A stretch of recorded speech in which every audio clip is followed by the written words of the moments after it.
capítulo 45, leves tribulaciones momentáneas, capítulo 45, leves tribulaciones momentáneas. Pablo, que conoció el sufrimiento de una manera profunda y constante, escribió palabras que solo pueden entenderse desde una fe probada.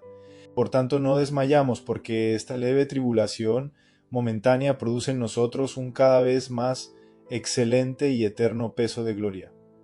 Llamar leve a la tribulación no significa que no duela, significa que no es definitiva.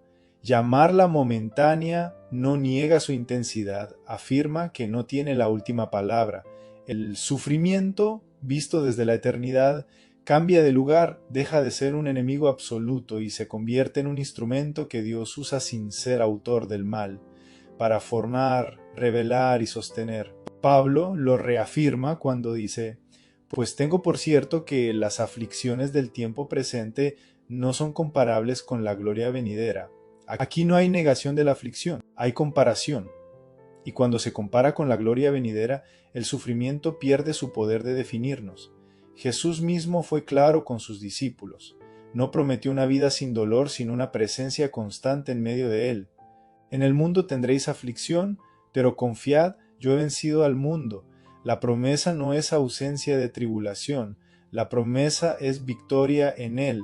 A lo largo de nuestra vida, las tribulaciones han tomado muchas formas: enfermedad, crisis, pérdidas, procesos familiares complejos, errores propios y consecuencias de decisiones pasadas.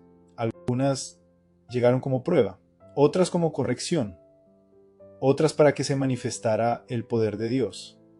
La Escritura nos enseña que hay sufrimientos que vienen por juicio, otros por formación, otros para testimonio. No siempre podemos identificar de inmediato cuál es cuál, pero sí podemos decidir desde dónde los atravesamos. En el pasado, cuando fallé en áreas ya mencionadas, muchas tribulaciones fueron consecuencia directa de mis decisiones. Puedo decir con gratitud que aún ahí Dios me sostuvo, no me abandonó, me exhortó, me redarguyó y me instruyó para que hubiese arrepentimiento y restauración. Aprendí algo esencial. Una cosa es atravesar el dolor lejos de Dios y otra muy distinta es hacerlo tomado de su mano.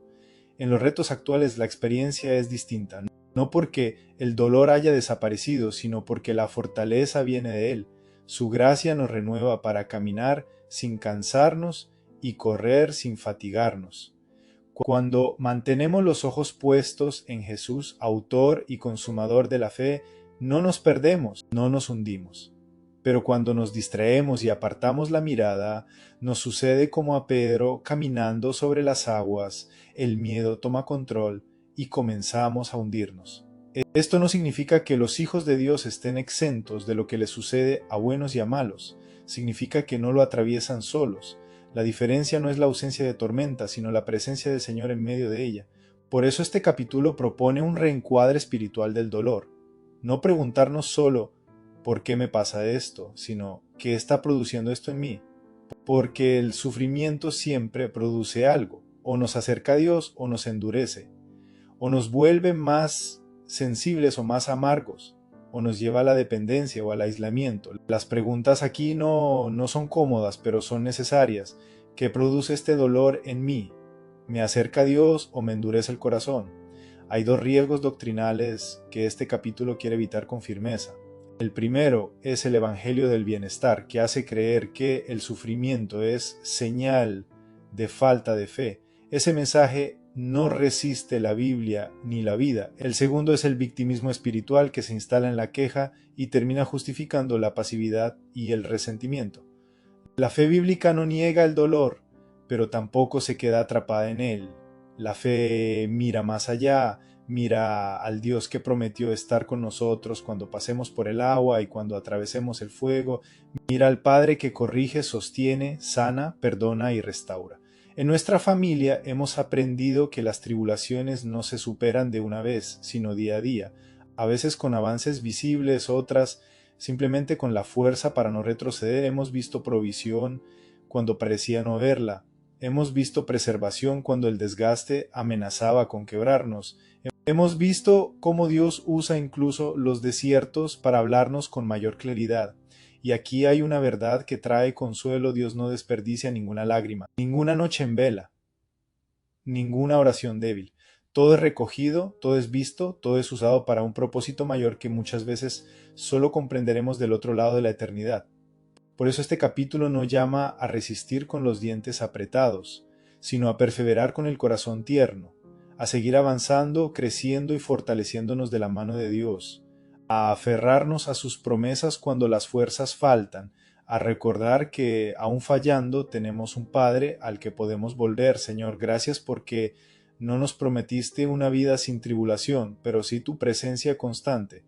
Danos la gracia de atravesar el dolor sin endurecer el corazón. Reencuadra nuestras aflicciones a la luz de la eternidad. Sosténnos cuando flaqueamos, fortalécenos cuando nos cansamos y recuérdanos que tú estás con nosotros pasando por el agua y por el fuego. Confiamos en que nos guías, nos proteges, nos sanas, nos restauras y nos preparas un lugar contigo. Permítenos perseverar hasta el fin con fe viva y esperanza firme. Amén. Las tribulaciones no son el final del camino, son parte del trayecto, pero hay una manera de atravesarlas que marca la diferencia entre madurar y endurecerse. Por eso, el siguiente paso es aprender a perseverar sin perder la sensibilidad del corazón. Ahí continuamos el camino. En el próximo capítulo 46, perseverar sin endurecer el corazón.